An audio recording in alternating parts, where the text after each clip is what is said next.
Hello dear student, I am Professor Pawan Kumar Mittal and you are watching this video on our YouTube channel Mittal Tutorial.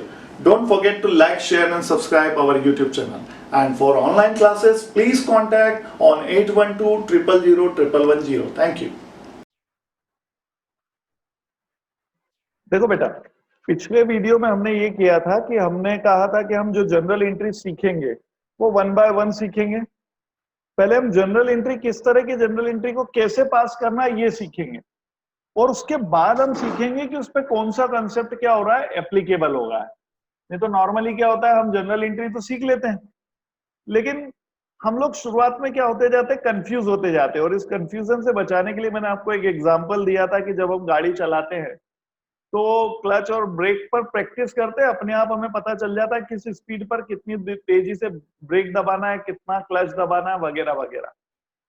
पिछले lecture में हमने business begin करने की general entry सीखी थी। इस बार हम परचेस की जनरल एंट्री सीखेंगे। किसकी जनरल एंट्री सीखेंगे? परचेस की। और परचेस की जनरल एंट्री में जो वेरियस आपके एस्पेक्ट है या वेरियस ट्रांजैक्शन होते हैं विदाउट डिस्काउंट वो सीखेंगे। तो अभी हम किसकी जनरल एंट्री सीखना जा रहे हैं? परचेस की। परचेस की जनरल एंट्री बनती है परचेस अकाउंट डीआर। क्या बनती है? Purchase account Dr to cash और बैंक।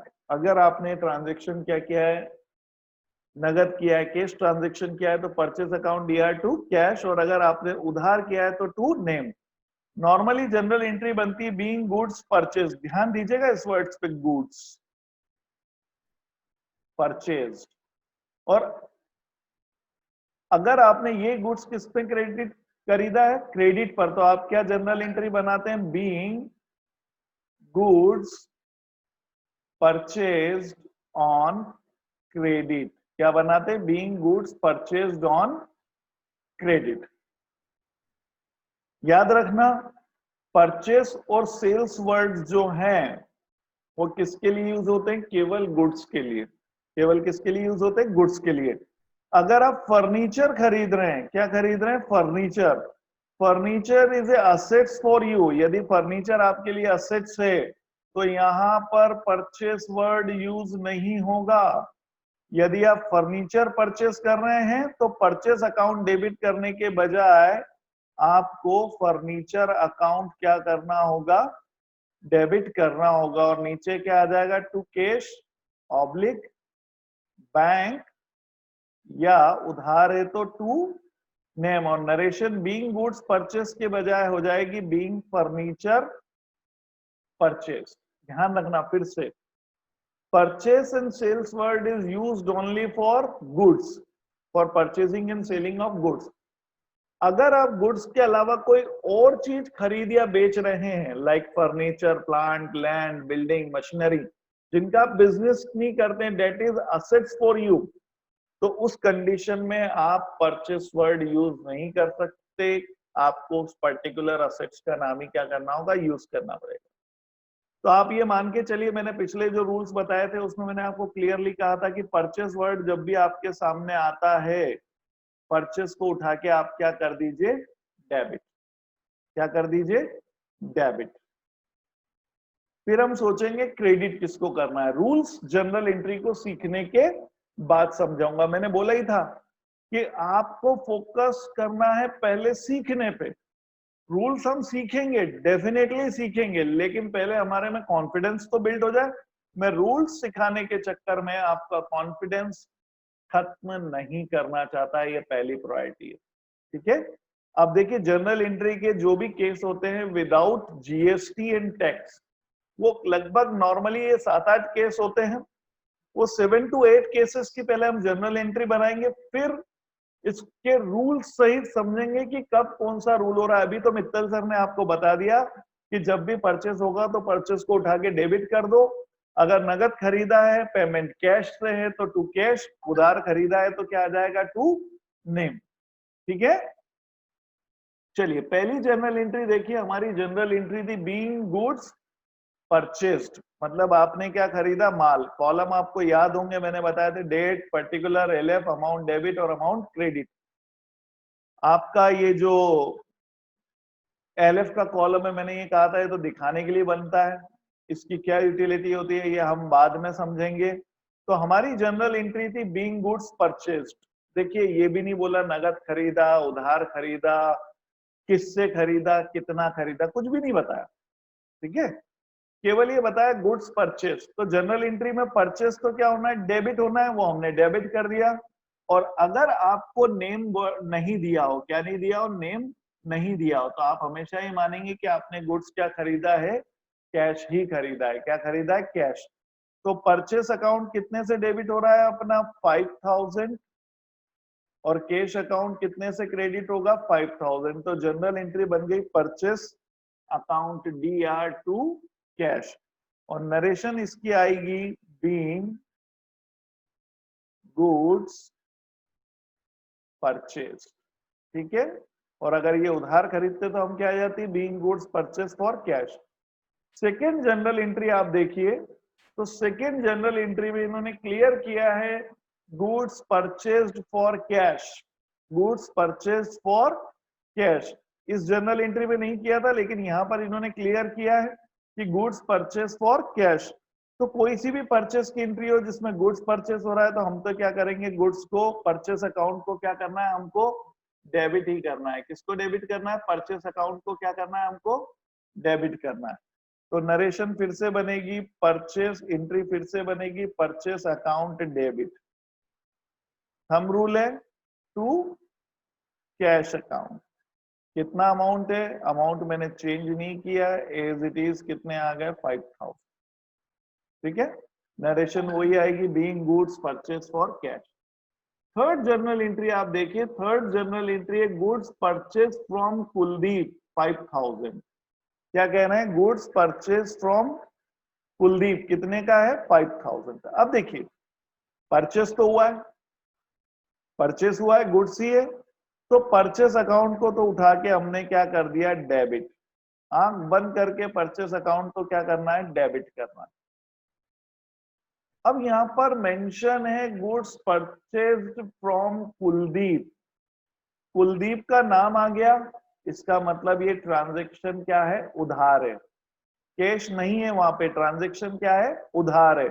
तो आपको यहाँ पे क्या लिखना पड़ेगा, टू कैश के बजाय क्या लिख देंगे, टू कुलदीप। और क्रेडिट में कितने आ जाएंगे, 5000। और नरेशन बनेगी बीइंग गुड्स परचेज्ड ऑन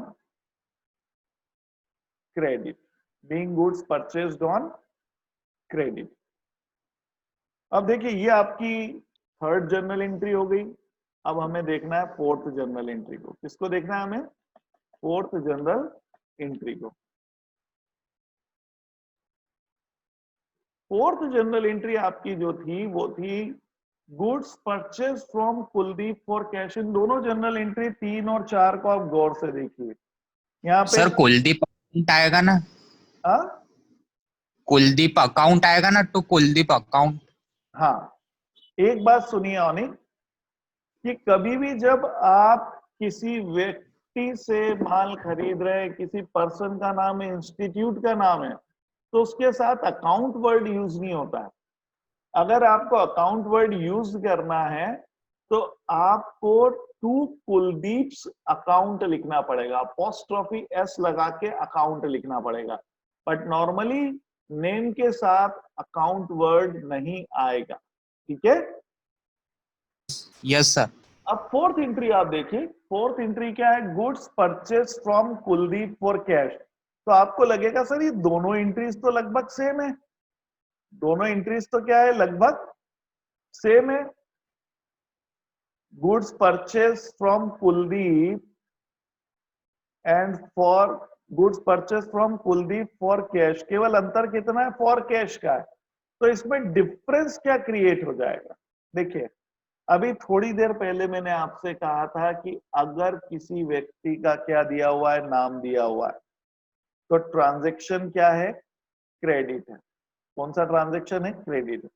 लेकिन एंट्री में क्लियरली कह दिया गया कि कुलदीप से आपने कैश ट्रांजैक्शन किया है, goods purchase from Kuldeep for cash, मतलब कुलदीप को आपने क्या दिया है, नगद पैसा दिया है। तो जनरल एंट्री क्या बनेगी आपकी, परचेस अकाउंट तो हमारा डेबिट होना ही है, उसमें तो हमारे मन में कोई भी डाउट नहीं है कि परचेस क्या होगा, डेबिट होगा। परचेस अकाउंट को क्या करना है, डेबिट करना है, इसको लेकर हमारे दिमाग में कोई भी डाउट नहीं है, तो हमने ये लिख दिया परचेस अकाउंट डेबिट। अब कुलदीप की जगह हम क्या वर्ड यूज कर रहे हैं, कैश। क्यों कैश वर्ड यूज कर रहे हैं, इसलिए कैश वर्ड यूज कर रहे हैं क्योंकि ये जो गुड्स है हमने कुलदीप से किस में खरीदा है, कैश में खरीदा है। कैसे खरीदा है, ये कैश में खरीदा। क्लियरली मेंशन कर दिया कि आपने कुलदीप से गुड्स खरीदा है, लेकिन बदले में कुलदीप को क्या कर दिया है, पेमेंट भी कर दिया है। और पेमेंट कर दिया है इसका मतलब ये ट्रांजैक्शन क्या हो गया आपका, कैश हो गया। कौन सा ट्रांजैक्शन हो गया, ये आपका कैश ट्रांजैक्शन हो गया।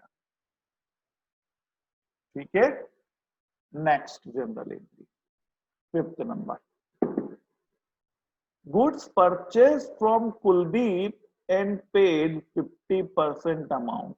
अब देखिए कुलदीप से माल खरीदा है, ठीक है भैया, आप तो मित्तल सर हम तो आपकी बात सुनते हैं, आपने कहा परचेस अकाउंट डेबिट कर दीजिए, हमने परचेस अकाउंट डेबिट भी कर दिया, 5,000 का माल खरीदा, ठीक है। लेकिन अब यहां पर ये आ गया कि आपने कुलदीप को जो पेमेंट दिया है वो आधा दिया। कई बार हम माल खरीदने जाते हैं, कुछ भी खरीदने जाते हैं तो थोड़ा पेमेंट दे देते हैं अगर हमारी पहचान है, और बोल देते हैं थोड़ा पेमेंट क्या आएगा बाद में। तो यहाँ पे ये जो परचेस का ट्रांजेक्शन है ये क्या हो गया, कैश भी हो गया और क्रेडिट भी हो गया, मतलब थोड़ा कैश और थोड़ा क्या है, क्रेडिट है। तो यहाँ पे देखो मैं टू कैश लिख सकता हूं कि नहीं, लिख सकता हूं, टू कैश अकाउंट। उधार भी है तो मैं क्या लिख सकता हूं, टू कुलदीप, क्योंकि मैंने माल क्या खरीदा है, उधार भी खरीदा है। मतलब मैंने टोटल परचेस की 5,000 की, उसमें से 2500 का पेमेंट कैश कर दिया एंड 2500 क्या है, अभी भी ड्यू है, 2500 अभी भी देना क्या है, बाकी है। तो ये ट्रांजैक्शन क्या हो गया, कैश और क्रेडिट दोनों हो गया। तो इसकी जर्नल एंट्री जो बनेगी वो इस तरह से बनेगी, being goods purchased from Kuldeep and 50% amount paid। पिछले लेक्चर में मैंने ये आपको बताया था कि जनरल एंट्री का कोई थंब रूल नहीं है। जनरल एंट्री केवल क्या बताता है कि ट्रांजैक्शन का डिस्क्रिप्शन, कि ये जो जनरल एंट्री पास की है उसके बारे में बताता है, ट्रांजैक्शन के बारे में बताता है। तो ये तरीका कुछ भी हो सकता है, आप इस तरह भी लिख सकते हैं, goods purchase from Kuldeep and paid 50% amount, या goods purchase from Kuldeep of ₹5,000 and 2,500 paid in cash. तो मतलब इसके लिए आपके ऊपर कोई बाउंडेशन नहीं है, जनरल एंट्री आप अपने हिसाब से लिख सकते हैं, but it is compulsory to, narration अपने हिसाब से लिख सकते हैं but it is compulsory to write. Next question, goods purchased and amount paid by cheque. अब देखिए अब हमने माल खरीदा है, परचेस किया है वही 5,000 का। तो आपको मैंने बताया ही था कि जब भी आप परचेस करेंगे तो परचेस अकाउंट तो डेबिट होना ही है। लेकिन अब पेमेंट कैसे किया है आपने, चेक से। किससे किया है, चेक से। चेक नॉर्मली कौन इशू करता है, बैंक। तो जब भी पेमेंट चेक से होगा, किससे होगा पेमेंट, चेक से होगा, तो यहां पर टू कैश के बजाय क्या आ जाएगा, टू बैंक अकाउंट। अगर बैंक का नाम दिया होता बड़ौदा बैंक अकाउंट तो यहाँ पे क्या आ जाता, टू बड़ौदा बैंक अकाउंट। तो अमाउंट आ जाएगा 5,000, नरेशन वही रहेगी, बीइंग गुड्स परचेज। आप चाहें तो यहाँ पर साथ में लिख सकते हैं being goods purchase and amount paid by cheque. ठीक है, नेक्स्ट जनरल एंट्री हम देखते हैं।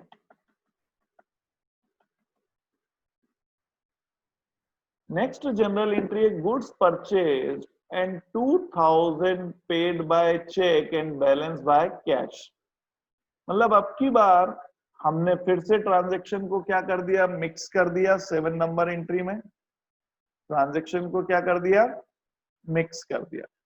थोड़ा पेमेंट हमने चेक से किया है और थोड़ा किससे किया है, कैश से। तो आपका एक थंब रूल तो चलेगा, purchase account DR to cash account, और पेमेंट थोड़ा बैंक से दिया है तो क्या आ जाएगा, टू बैंक अकाउंट। कितने का खरीदा, वही 5000 का परचेस किया है, 2000 का पेमेंट कैसे किया, चेक से, और 3000 का कैसे किया है, बैंक से। तो क्या आ गया, to cash and to bank.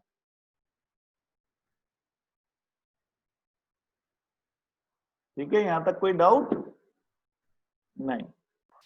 No sir.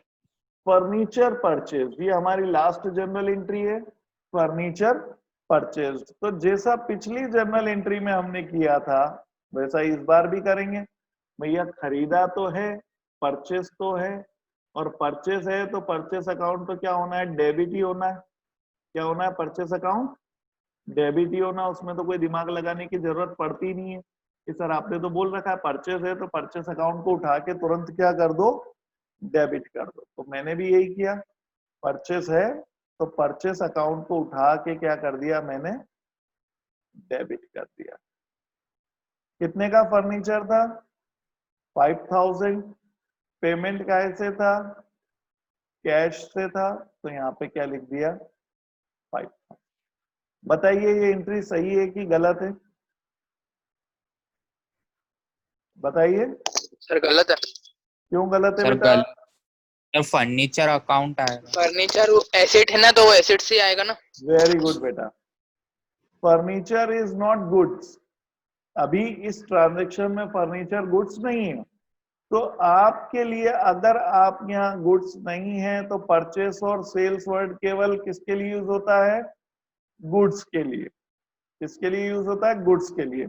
और आपने अभी गुड्स परचेस नहीं किया बल्कि एक असेट्स परचेस किए। क्या परचेस किए, एक असेट्स परचेस किए। तो फिर उसका क्या आएगा, नाम आएगा। यहाँ पर फर्नीचर अकाउंट डेबिट नहीं होगा बल्कि क्या होगा, सॉरी, परचेस अकाउंट डेबिट नहीं होगा बल्कि क्या आएगा, फर्नीचर अकाउंट क्या होगा, डेबिट होगा। अंतर समझ में आया आप लोगों को। अब आते हैं हम रूल पे। पहले तो ये बताइए जनरल एंट्री समझ में आई कि नहीं, यस सर, आ गई। है ना। अब अपन समझते हैं रूल्स कि क्या रूल्स था। सर आपने रटने का बोल दिया, हम आपके आज्ञाकारी स्टूडेंट है, हमने रट भी लिया, लेकिन हमको रूल तो पता होना चाहिए। कभी किसी ने हमसे पूछ लिया कि बताओ ऐसा परचेज डेबिट क्यों हुआ, तो हमारे पास सर बताने के लिए आंसर तो होना चाहिए ना, परचेज अकाउंट डेबिट क्यों हुआ। बिल्कुल बताएंगे। आप लोगों ने एक रियल अकाउंट का रूल पढ़ा था जो असेट्स से रिलेटेड होता था या गुड्स से रिलेटेड होता था। Debit what comes in, credit what goes out. और कोई भी कंसेप्ट को अच्छी तरह से लॉन्ग लास्टिंग समझने का एक ही तरीका है कि आप उस कंसेप्ट को रियल लाइफ में महसूस करो कि क्या होता है। जब आप कुछ भी खरीदने जाते हैं, कुछ भी मैं कुछ भी वर्ड यूज कर रहा हूं, तो एक होता है कि गुड्स, मान लीजिए आप गुड्स ही खरीदने गए, तो परचेस के ट्रांजैक्शन में क्या होता है, you receive goods, receive goods, पे कैश और चेक। ठीक है, मतलब ये हुआ अगर आप बिजनेस के लिए गुड्स खरीदने गए तो गुड्स आपके बिजनेस को रिसीव हुआ यानी कम्स इन। और कैश आपने दिए, कैश भी असेट्स होती है, वो आपने पे किया है यानी वो क्या हुआ, गोज आउट। तो हुआ कि नहीं, गुड्स रिसीव हो रहा था इसलिए उसको डेबिट किया, कैश पे हो रही थी इसलिए उसको क्या किया, क्रेडिट किया। आजकल इस तरह से भी समझाते हैं कि असेट्स या गुड्स, आपका कोई भी असेट्स या गुड्स इंक्रीज हो रहा है, क्या हो रहा है, इंक्रीज हो रहा है, तो उसको डेबिट कर दीजिए, और डिक्रीज हो रहा है तो उसे क्या कर दीजिए, क्रेडिट कर दीजिए। जब आप माल खरीद के लाते हैं तो आपका स्टॉक बढ़ता है कि नहीं बढ़ता है, आपके गुड्स बढ़ते हैं कि नहीं बढ़ते हैं, बढ़ते हैं, इंक्रीज हो रहे हैं, इंक्रीज हो रहे हैं, इसलिए हमने उसको डेबिट किया। और जब आप कैश पे करते हैं तो कैश आपकी क्या हो रही है, डिक्रीज हो रही है, इसलिए उसको क्या किया, क्रेडिट किया। तो फिर एक और पॉइंट आता है कि सर वो अभी आपने ये तो बता दिया, ठीक है, हमने आपकी बात मान भी ली, लेकिन सर कभी कभी क्या होता है कि हम माल क्या खरीदते हैं, उधार भी खरीदते हैं, क्रेडिट ट्रांजैक्शन भी करते हैं। तो क्रेडिट ट्रांजैक्शन के केस में क्या होता है, चलिए समझते हैं क्रेडिट ट्रांजैक्शन के केस में क्या होता है। देखिए, गुड्स आपने परचेस किया, परचेस ऑन क्रेडिट, तो रिसीव हुआ है गुड्स, इंक्रीज हुआ, इंक्रीज हुआ, इसलिए गुड्स को क्या कर दिया हमने, या परचेस को क्या कर दिया हमने, डेबिट कर दिया। लेकिन अब आपके पास से कुछ गया क्या, नहीं, आपके पास से कुछ भी गया नहीं, आपने कैश नहीं दिया, डिक्रीज कुछ भी नहीं हुआ, तो परचेस तो आपका डेबिट हो गया। आप क्रेडिट में क्या करेंगे, तो देखिए एक और रूल था हमारा, वो था पर्सनल अकाउंट, जो क्या बोलता है, debit the receiver and credit the giver.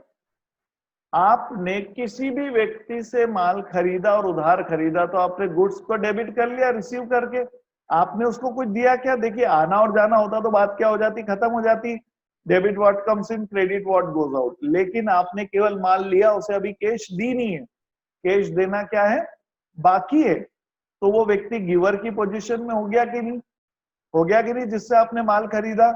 और वो व्यक्ति अगर गिवर की पोजीशन में है तो गिवर क्या होता है, क्रेडिट, इसलिए आपने क्या एंट्री बनाई, परचेस अकाउंट, तो डेबिट हो गया, और टू क्या आ जाता है, नेम आ जाता है। तो आप बोलोगे सर एक आपने मिक्स ट्रांजैक्शन भी सिखाया था, जिसमें आपने थोड़ा माल उधार खरीदा था और थोड़ा कैश दिया था। तो हाँ भाई, हमने 5,000 का माल खरीदा था, 2,500 रुपए उधार रखे थे, तो वहां लिख दिया टू नेम, और 2,500 का पेमेंट किया था, तो वहां पे 2,500 क्या कर दिया, कैश। क्योंकि ये तो एक तराजू है, डेबिट और क्रेडिट, डेबिट और क्रेडिट क्या है, एक तराजू के दो पलड़े हैं, और ये दोनों हमेशा क्या होना चाहिए, बराबर होना चाहिए, तभी जनरल एंट्री सही होती है, नहीं तो जनरल एंट्री कभी भी सही नहीं हो सकती। अब आप एक काम कीजिए, पहले इन पूरी 8 जनरल एंट्रीज के क्या ले लीजिए, स्क्रीनशॉट ले लीजिए। अब कल हम नेक्स्ट लेक्चर में हम सेल्स को ट्रांजैक्शन सीखेंगे। अभी मैंने जीएसटी और डिस्काउंट से रिलेटेड एंट्री नहीं बताई है, वो मैं बाद में बताऊंगा, ठीक है। नेक्स्ट लेक्चर में हम सेल्स से रिलेटेड ट्रांजैक्शन सीखेंगे। पहले आप इनके क्या ले लीजिए, स्क्रीनशॉट ले लीजिए।